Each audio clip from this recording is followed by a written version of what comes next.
মা মা আজ কি রান্না করবা? আজকে হচ্ছে আমি শালুকের পঞ্চরত্ন রান্না করব আর হচ্ছে শালুক দিয়ে লাউ শাক দিয়ে ল্যাঠা মাছের ঝোল করব। শালুক? ছি, শালুক কেউ খায় নাকি? হ্যাঁ শোনা, খেতে দারুণ স্বাদ, তুমি জানো না তাই।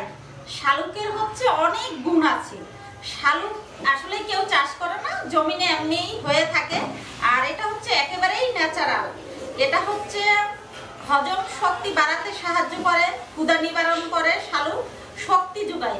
এবং সবচেয়ে বড় যে সমস্যাটা শালুক আসলেই কমিয়ে ফেলে সেটা হচ্ছে চুলকানি এবং আমসা। শালুকের বহু গুণ আছে সোনা, তুমি জানো না তাই। আজকে হচ্ছে আমি শালুক রান্না করব, তুমি খেয়ে দেখবা কেমন হয়েছে। আচ্ছা ঠিক আছে, রান্না করো, তারপরে দেখছি কেমন হয়। আমার তো মনে হয় বেশ একটু ভালো হবে। না শোনা, অনেক ভালো হবে, তুমি দেখো, তুমি খেয়ে বলবা যে আবার রান্না করে। আচ্ছা ঠিক আছে। বন্ধুরা শুভ দুপুর সবাইকে। আজকে হচ্ছে আমি আসলেই ন্যাচারাল কিছু খাবার নিয়ে এসেছি। দেখুন শালুক, আসলে শুনলে হয়তো বা অনেকেই অবাক হবেন, অনেকেই অনেক কিছু বলবেন আমাকে, আসলেই কিন্তু তাই নয়। এটা হচ্ছে আসলেই ন্যাচারাল, যেটা মানুষ চাষ করে না, জমিতে হয়ে থাকে। তো আজকে আমি শালুকের পঞ্চরত্ন বানাবো আর হচ্ছে লাউ শাক দিয়ে লাটা মাছ দিয়ে শালুকের ঝোল করব। বন্ধুরা আপনারা দেখতে থাকুন। শালুক হচ্ছে আমি এখন সিদ্ধ করে নেব, লাউ শাকগুলো বেছে নেব, আরো অনেক কিছু আছে সব আমি দেখাবো। শালুকটা যেটা দিয়ে আমি লাউ শাক রান্না করব পিস পিস করে কেটে নিয়েছি সিদ্ধ করে। আর এটা হচ্ছে সিদ্ধ করার পরেই সুন্দর করে মেখে নিয়েছি, কেন শক্ত হয়ে গেলে মাখতে একটু সমস্যা। এর মধ্যে আমি একটা আলু ম্যাশ করেছি আর একটা আলু ম্যাশ করে দেবো। এই দেখুন সুন্দর করে আলু ম্যাশ করে দেব। দিয়ে দেবো গাজর, এই দেখুন এভাবে ছোট ছোট করে নিতে হবে গাজরগুলো। সবুজ ক্যাপসিকাম কুচি, টমেটো কুচি, সবুজ মরিচ কুচিয়ে নিয়েছি, আদা কুচি। এটা হচ্ছে কুমড়ার বিচি, আমি ভেজে দানা দানা করে নিয়েছি, আরে মিহি করে নেইনি। এটা সবটাই দিয়ে দেব। দিয়ে দেব ধনেপাতা কুচি, গোলমরিচ গুঁড়ো হাফ চামচ পরিমাণ, হলুদ হাফ চামচ পরিমাণ, জিরে ধনে আর তেজপাতা গুঁড়ো করে নেওয়া দিয়ে দেবো হাফ চামচের একটু বেশি, কাশ্মীরি মরিচ গুঁড়ো। বন্ধুরা আপনারা তো জানেন আমি লবণ হাত দিয়ে না নিলে পরিমাণ ঠিক রাখতে পারি না, লবণ স্বাদ মতো। সুন্দর করে মাখিয়ে নেব। এটা হচ্ছে পোলার চাল গুঁড়ো করা, পোলার চালটা দিলে ঘ্রাণটা একটু ভালো হবে। 2 চামচ পরিমাণ, বেশি দরকার নেই। সামান্য মাস্টার অয়েল। এখন সুন্দর করে মেখে নেব। দেখুন বন্ধুরা এর মধ্যে আমি একেবারে সামান্য তিল দিয়ে দেবো, সামান্য। আপনারা হয়তো অনেকে অনেক কিছু বলবেন, শালুক দিয়ে কি শুরু করছে। এত সুন্দর হবে, আপনারা অবশ্যই বানিয়ে খাবেন। আর এই যে এভাবে বানাবো আমি, আসলে দেখুন বানানোটা। তেল দেবো না, তাহলে আমি আবার তিলটা লাগাবো। আমি একটু রসগোল্লার শেপে বানাবো বন্ধুরা।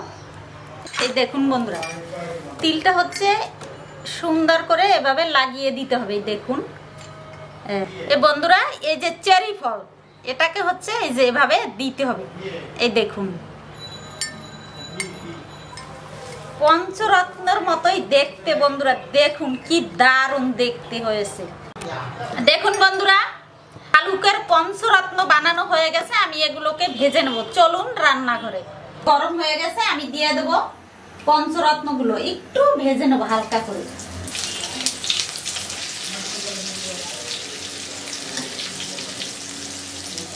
দেখুন বন্ধুরা আমার শালুকের পঞ্চরত্ন হয়ে গেছে ভাজা। দেখুন বন্ধুরা আমার তো পঞ্চরত্ন ভাজা হয়ে গেল। আমি হচ্ছে ওই কড়াইতে দিয়ে দেব সরিষার তেল, হলুদ আর লবণ দিয়ে মাছটাকে সুন্দর করে মেখে নেব। তেল গরম হয়ে গেছে, আমি সব মাছগুলো দিয়ে দেবো একসাথেই ভেজে নেব। মাছ ভাজা হয়ে গেছে, তুলে নেব। দেখুন বন্ধুরা আমার মাছ ভাজা তো হয়ে গেল। আমি হচ্ছে তেল দিয়ে দেব, আলু দুটো ভেজে নেব। আলু সিদ্ধ করে নিয়েছিলাম।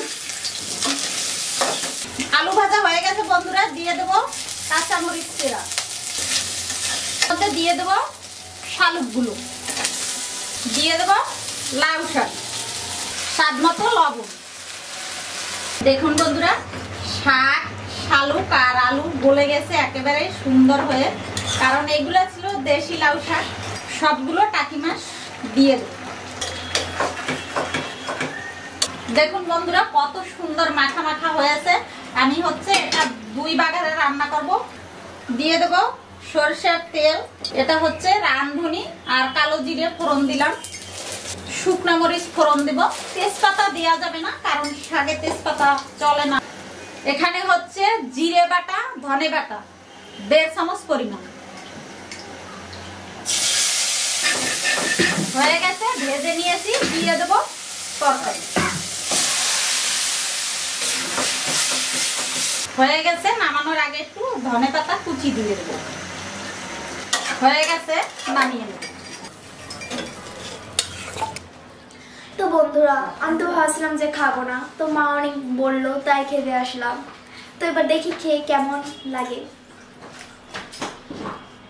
প্রথমে আমি এটা খাবো, এটা হলো শালুকের পঞ্চরত্ন।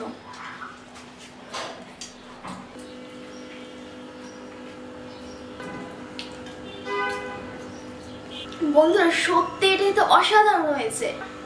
শালুক আমি এমনি পছন্দ করি না, মানে এর আগে এরকম ভালো রেসিপি তো মা বানিয়ে দেয়নি, তাই এর আগে ভালো লাগেনি বেশি একটা, কিন্তু এটা সত্যি অসাধারণ হয়েছে। এটা যদি আপনার বাসায় ট্রাই না করেন তাহলে বুঝতে পারবেন না যে এটা কতটা বেশি পরিমাণে স্বাদের। তো আমি এখন এটা খেয়ে দেখবো।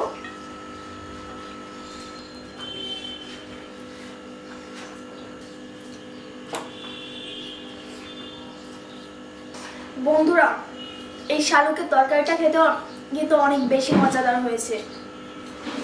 আমি সত্যি বুঝতে পারিনি যে শালুকের তরকারি এত বেশি মজাদার, এবং এটা শালুকের পঞ্চরত্ন। সত্যি এটা আমার বেশি ভালো লাগছে। আমার কাছে 2টা রেসিপি অনেক বেশি ভালো লাগছে। আপনারা অবশ্যই কমেন্ট করে জানাবেন যে এই 2টা রেসিপির মধ্যে আপনাদের কাছে কোনটা বেশি ভালো লাগছে। অবশ্যই আমাদের পাশে থাকবেন, লাইক, কমেন্ট, শেয়ার এবং সাবস্ক্রাইব করবেন। ধন্যবাদ।